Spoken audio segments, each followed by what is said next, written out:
आज मैं ज्योग्राफी की अगले कड़ी में आपका स्वागत करता हूं। तमाम शिक्षकगण को इसमें चैप्टर का नाम है संसाधन। बहुत ही महत्वपूर्ण चैप्टर है और एक प्रश्न तो मोटे तौर पे हम कहें तो आता ही है यहाँ से। ये संसाधन कहते किसको हैं, रिसोर्स कहते किसको हैं? सबसे पहले मैं आपसे बात करता हूँ, जो भी किसके विकास में, तो जो भी देश के विकास में उपयोगी होता है वो संसाधन कहलाता है। संसाधन का जो तात्पर्य है मित्र, वह कहा जाता है कि जिसका भी जो भी सामान आप यूज कर रहे हैं जो देश के विकास के लिए उपयोगी है, बोर्ड भी देख रहे हैं तो आपके लिए उपयोगी है, तो ये आपका संसाधन हो गया, रिसोर्स हो गया। जो कैमरा से आप फोटो रिकॉर्ड कर रहे हैं ये भी आपके लिए संसाधन है। यानी कहने का मतलब है संसाधन वह हर वस्तु है जो विकास के क्षेत्र में शामिल होता है।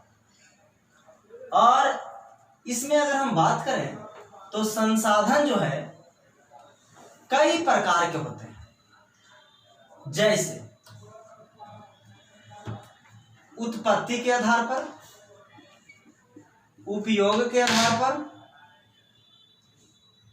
और स्वामित्व के आधार पर।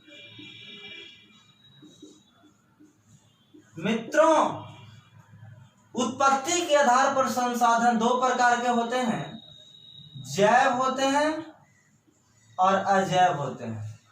ज से जैव और ज से जीवन।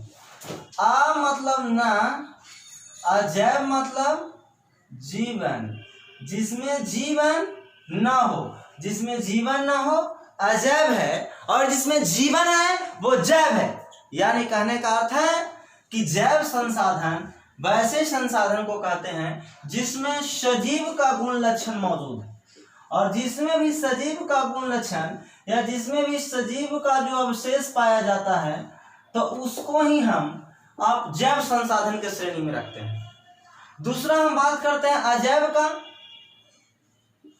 जीवन ना हो, उसमें जीवन जो है नहीं है।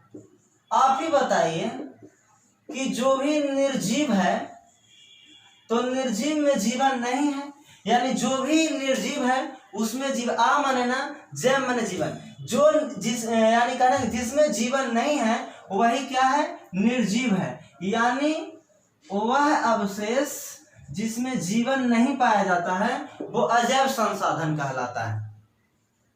फिर अगर हम बात करें तो उपयोग के आधार पर संसाधन, जैसे बात को समझते चलिए, उत्पत्ति के आधार पर संसाधन दो प्रकार के। अब जैव संसाधन तो सजीव है, तो सजीव जिसमें सजीव का गुण लक्षण है सब होगा। निर्जीव जिसमें पर्वत पठार जो भी, ऐसे तो मैं अभी नहीं बता रहा हूँ एग्जाम्पल के तौर पर, परंतु पर्वत है, पठार है, झील नदी है। आप ही बताइए कि इसमें जो है यह सबसे बड़ी बात है कि कहा जाए तो इसमें अजैव गुण लक्षण पाए जाते हैं, इसमें सजीव का गुण लक्षण नहीं पाए जाते हैं। लेकिन पेड़ पौधा है, जीव जंतु है, इसमें बताइए सजीव का गुण लक्षण है, इसीलिए जो है यह जैव संसाधन के श्रेणी में आता है। राइट मित्रों। अगला उपयोग के आधार पर संसाधन दो प्रकार के होते हैं, पहला है नवीकरणीय, दूसरा है अनवीकरणीय। पहला है नवीकरणीय और दूसरा है अनवीकरणीय। नवीकरणीय संसाधन और अनवीकरणीय संसाधन। नवीकरणीय संसाधन का अर्थ है वैसा संसाधन और अनवीकरणीय का अर्थ है वैसा नष्ट। जैसे दोनों में अंतर क्या है मैं पहले समझा दूं। जैसे मान लीजिए कि जल है, तो जल का उपयोग एक बार के निरंतर कई बार पानी पी लिए, पसीना के रूप में उड़ गया, बाष्पीकरण हुआ, संघनन हुआ, फिर से वर्षा हुआ, पानी पिए निकला, उससे भी कई प्रकार के जो है आप कह सकते हैं कि डेवलपमेंट देखा गया है। इसमें अगर हम देखें मित्रों तो सबसे पहले बात करते हैं हम नवीकरणीय संसाधन का। तो नवीकरणीय संसाधन वैसे संसाधन को कहा जाता है जिसका पुनः चक्रण, जिसका क्या होता है तो पुनः चक्रण वैसा संसाधन जिसका पुनः चक्रण हो और फिर से दोबारा उसे यूज किया जाए, उपयोग किया जाए, इसीलिए इस संसाधन को हम नवीकरणीय संसाधन के श्रेणी में रखते हैं। जैसे अगर जल है तो जल को अगर दोबारा आप उपयोग करते हैं तो नवीकरणीय संसाधन के श्रेणी में रखा जाता है। प्यारे मित्रों, अगर हम बात करें तो नवीकरणीय संसाधन में अगर बात करें सौर ऊर्जा को, तो सौर जो यानी सूर्य की जो ऊर्जा है वो कंटिन्यूटी में उपयोग हो रहा है। इसका मतलब है कि उसका एक बार उपयोग करके उसे छोड़ा नहीं जा रहा है, उसे बार बार उपयोग किया जा रहा है, इसीलिए संसाधन को हम नवीकरणीय संसाधन कहते हैं। दूसरा है अनवीकरणीय संसाधन। आ का मतलब होता है ना, यानी अनवीकरणीय का अर्थ हुआ कि जिसका पुनः चक्रण नहीं हो, एक बार यूज करने के बाद दोबारा उसे यूज में नहीं लाया जाए, तो इसीलिए वैसे संसाधन को हम अनवीकरणीय संसाधन कहेंगे। जैसे अगर हम कहें फ्रेंड्स तो कोयला है, डीजल है, पेट्रोल है। अगर आप ही से हम बात करते हैं थोड़ा सा, कोयला है तो कोयला जला दीजिएगा और कहिएगा मार्केट में ले जाके 2 रुपये ले लो कोयला, 4 रुपये ले लो कोयला, तो 2-4 मारेगा कि हो जाएगा कोयला। सिंपल सी बात है। अगला डीजल है और अगला पेट्रोल है। तो डीजल जो है, आपसे हम आउट ऑफ रिसोर्स की बात नहीं कर रहे हैं फ्रेंड्स, जो भी है पृथ्वी के भूगर्भिक संरचना के बारे में, इंटरनल जो उनकी लाइफ लेंथ है रिसोर्स का, उसी की हम बात कर रहे हैं। तो इसमें डीजल है, पेट्रोल है। तो इसमें अगर हम डीजल की बात करें तो डीजल में आपसे महत्वपूर्ण बातें करना चाहूंगा। तो डीजल को आप जला दीजिए और धुआं के रूप में निकाल दीजिए। तो यदि जला दीजिएगा और धुआं के रूप में निकाल दीजिएगा और वो डीजल का फिर से उपयोग करना चाह रहे हैं कि धुआं को ले जाके बेच देंगे मार्केट में, हम ले जाकर के पॉलिथीन में बांध करके कहिएगा ट्रक वाला धुआं, ट्रैक्टर वाला धुआं तो मारेगा तो हो जाइएगा धुआं। तो इसीलिए जो है डीजल को भी दोबारा उपयोग नहीं किया जा सकता, पेट्रोल को भी दोबारा उपयोग नहीं हो सकता।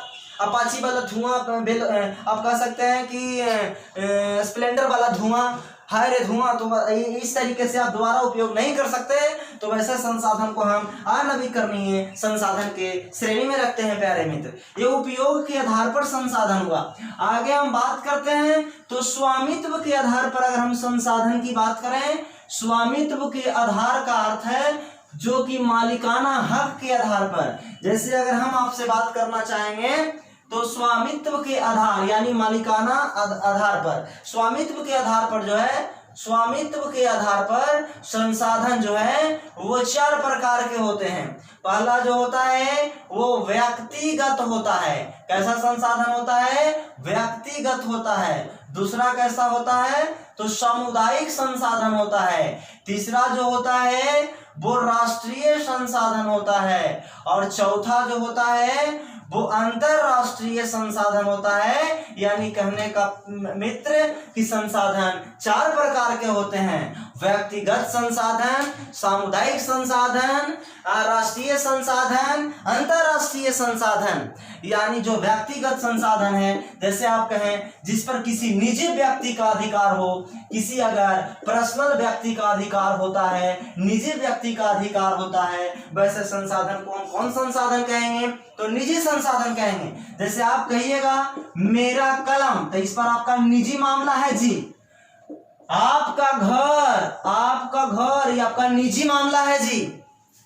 मेरा कलम, आपका घर, ये सब व्यक्तिगत संसाधन में आता है। दूसरा है सामुदायिक संसाधन, जिस पर एक समूह का अधिकार होता है उसको हम सामुदायिक संसाधन कहते हैं। अगर समूह का अधिकार नहीं हो तो उसको हम सामुदायिक संसाधन नहीं कहते हैं। तो जिस पर समूह का अधिकार होता है सामुदायिक संसाधन कहलाता है। जैसे आपसे हम कहें मंदिर, मस्जिद, ये सब क्या है? समूह का, एक समूह का उस पर आधिपत्य है, एक समूह पर अधिकार है। एक जैसे मंदिर तो हिंदू लोग जो है जाएंगे, हर वर्ग के लोग जाएंगे। ऐसा नहीं है कि सिर्फ फलाने कास्ट के लोग ही मंदिर में जाएंगे, ऐसा तो नहीं है। इसीलिए मंदिर और जो मस्जिद है ये सामुदायिक संसाधन के श्रेणी में इसको रख सकते हैं। प्यारे फ्रेंड्स, एक राष्ट्रीय संसाधन, वैसा संसाधन जिस पर पूरे राष्ट्र का अधिकार हो। जैसे कोयला का उत्पादन भले ही हो रहा है आपको बिहार में नहीं, झारखंड में हो रहा है, लेकिन बताइए उसका उपयोग हम भी तो कर रहे हैं। इसका अर्थ है कि वैसा संसाधन जिस पर पूरे राष्ट्र का अधिकार हो,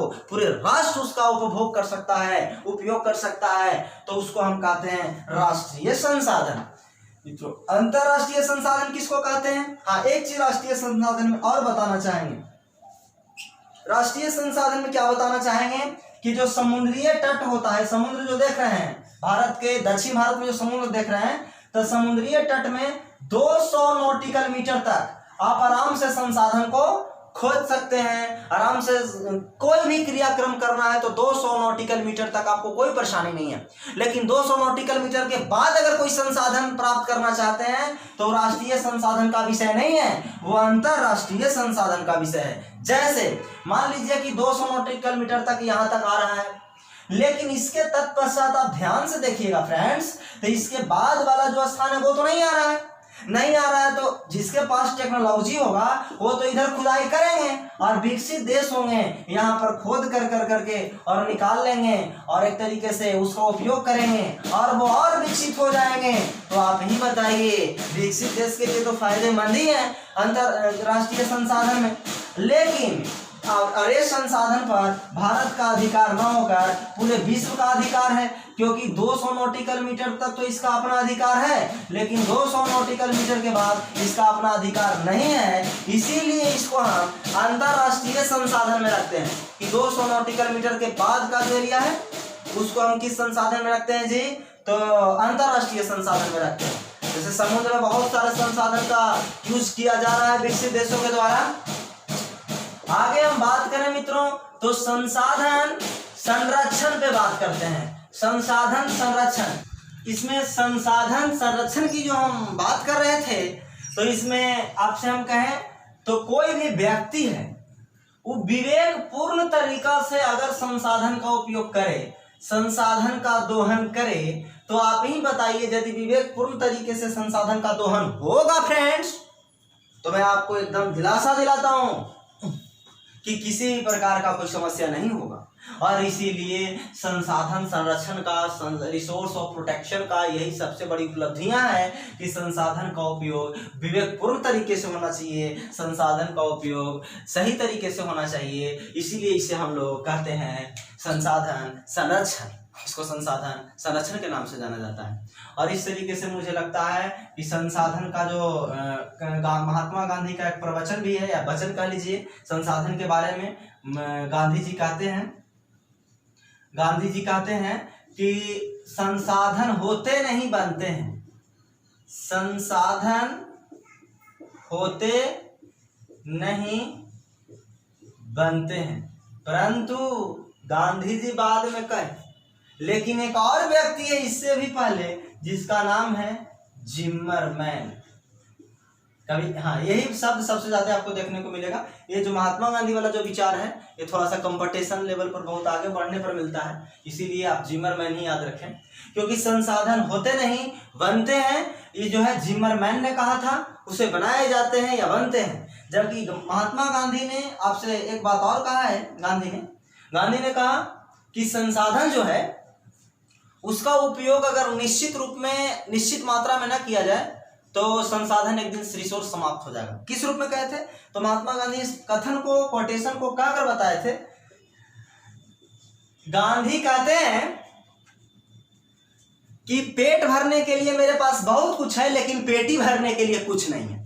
यानी प्रश्न भी आपसे पूछेगा कि गांधी ने संसाधन के बारे में किस कथन का विवेचना किया, तो उन्होंने कहा कि पेट भरने के लिए बहुत कुछ है लेकिन पेटी भरने के लिए कुछ नहीं है। इसका सीधा सा अर्थ है भ्रष्टाचार से दूर रहें। महात्मा गांधी का कितना बेजोड़ कोटेशन है।